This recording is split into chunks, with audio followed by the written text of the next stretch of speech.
एक ही चीज बचा है यहाँ कि आप जितना लूट सकते हो, जमीन, बालू, शराब, फॉरेक्स, ड्रग्स, स्मैक, आप कंप्लीट रूप से लूटिए, पूरा पैसा कमाइए, टेंडर ले करके पूरा बिहार को नाश कर दीजिए। आप मस्त रहिए, सत्ता में बने रहिए। नमस्कार, मेरा नाम प्रेम है और आप लाइव स्ट्रीम देख रहे हैं। देखिए, पूर्णिया में लूट हो जाती है, इसको लेकर पप्पू यादव का गुस्सा फूट पड़ता है। उतना ही नहीं, आरजेडी एमएलसी सुनील सिंह पर कार्रवाई की गई और उनका सदस्यता रद्द कर दिया गया। सीएम नीतीश को लेकर भी विपक्ष के नेता लगातार सवाल खड़े कर रहे थे और देखिए, अब पप्पू यादव का समर्थन सीएम नीतीश को मिल गया और कह रहे कि थोड़ा सा उम्र हो गया, कुछ भूल जाते हों, पर उनका इस तरीके का इंटेंशन नहीं होता है। उतना ही नहीं, तेजस्वी यादव मॉनसून सत्र से सदन से गायब थे। अब देखिए, तमाम सवाल पप्पू यादव से पूछा गया। किस तरीके से पप्पू यादव जवाब दे रहे हैं, पहले हम आपको वो सुनवाते हैं। पूरे बिहार में कई बार ज्वेलरी की दुकानों की लूट हुई, कई बार बैंक लगातार लूट हो रही है। जेल से 200 करोड़ रुपए का ज्वेलरी का दुकान लूटा जाता है। भैया, इकबाल जब खत्म हो गया और शासन प्रशासन नीतीश जी के हाथ में नहीं है, प्रशासन चलाए और पूरा प्रशासन महकमा जमीन माफियाओं के साथ, ड्रग्स माफियाओं के साथ, शराब माफियाओं के साथ, बालू माफियाओं के साथ इन्वॉल्व रहे और हिस्सेदारी और भागीदारी प्रशासन की रहेगी। अब प्रशासन सिर्फ गलत लोगों को फंसाने में लगे रहेंगे और अपराधी माफियाओं को बचाएंगे।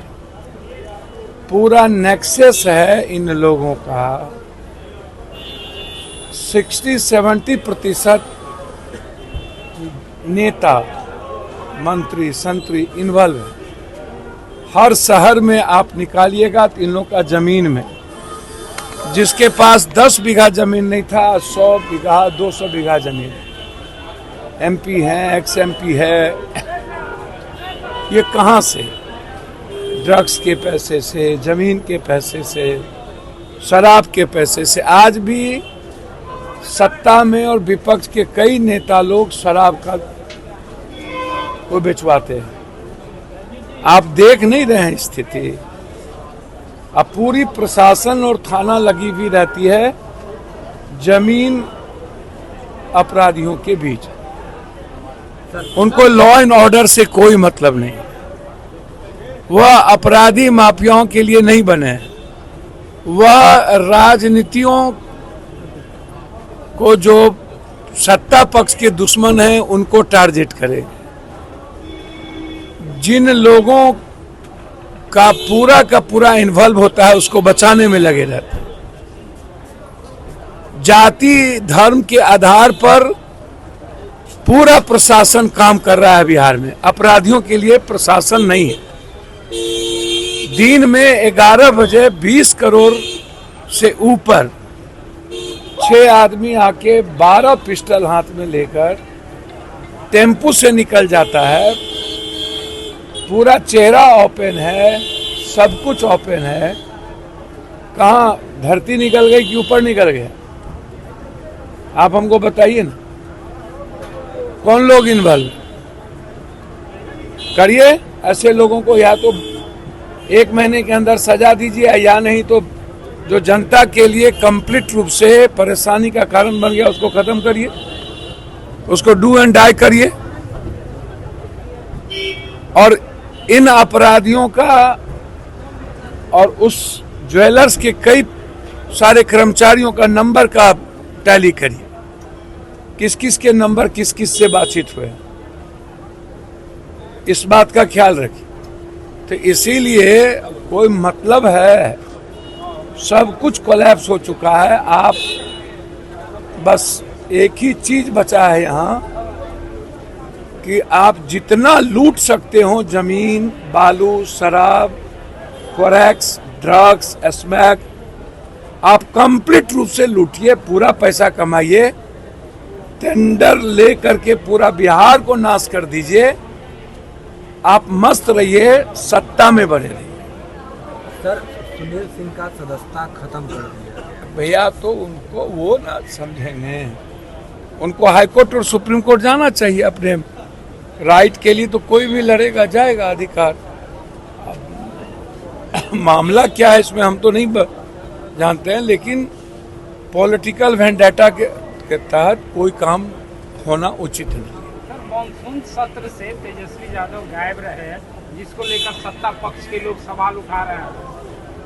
अच्छा, कोई निजी काम और कहीं पर्सनल काम में जाए, ठीक है, विपक्ष के नेताओं की भूमिका गंभीरता से होनी चाहिए और एक परिपक्व जिम्मेदाराना विपक्ष की भूमिका आवश्यक है। लेकिन हर व्यक्ति को पारिवारिक और व्यक्तिगत काम होता है जीवन में। नेता लोग तो ऐसे ही बहुत सारे एक काम थोड़े रहते हैं।